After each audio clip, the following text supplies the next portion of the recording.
একটি ইঁদুর ছিল যার স্বপ্ন ছিল পাখির মতো আকাশে ওড়ার, কিন্তু সে জানতো না এটা কখনো সম্ভব নয়। তাই সে মন খারাপ করে বাসায় যাওয়া শুরু করে। বাসায় যাওয়ার পথে জঙ্গলে সে দেখতে পায় একটি অসহায় পাখিকে বেঁধে রাখা হয়েছে।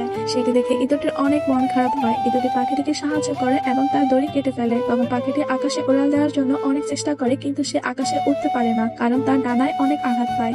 এটি দেখে ইঁদুরটির অনেক মায়া লাগে। তখন ইঁদুরটি পাখিটিকে তার সাথে তার বাসায় নিয়ে যায় এবং তাকে সুস্থ করার জন্য চেষ্টা করে। এভাবে তারা একসাথে থাকতে থাকতে তাদের মধ্যে ভালো বন্ধুত্ব সৃষ্টি হয়। তারা একসাথে খুব খুশি ছিল। পাখিটি আবার আকাশে উড়াল দেওয়ার চেষ্টা করে, কিন্তু তার ডানা এখনো পুরোপুরি ঠিক হয়নি। এটি দেখে ইঁদুরটি আবার মন খারাপ করে এবং পাখিটিকে আকাশে ওড়ার জন্য অনুপ্রেরণা দেয়। একদিন পাখিটি আকাশে ওড়ার জন্য সক্ষম হয়। এটি দেখে ইঁদুরটি অনেক খুশি হয়, আবার মন খারাপও করে, কারণ পাখিটির মতো তার আকাশে ওড়ার ইচ্ছা ছিল। তখন পাখিটি নিচে এসে তার ডানা মেলে দেয়। পাখিটি ইঁদুরটিকে তার ডানায় এসে বসতে বলে। ইঁদুরটি তার ডানায় এসে বসে। তখন পাখিটি তাকে নিয়ে আকাশে উড়িয়ে দেখায়। ইঁদুরটি অনেক খুশি হয়, কারণ সে তার স্বপ্ন পূরণ করতে পেরেছে।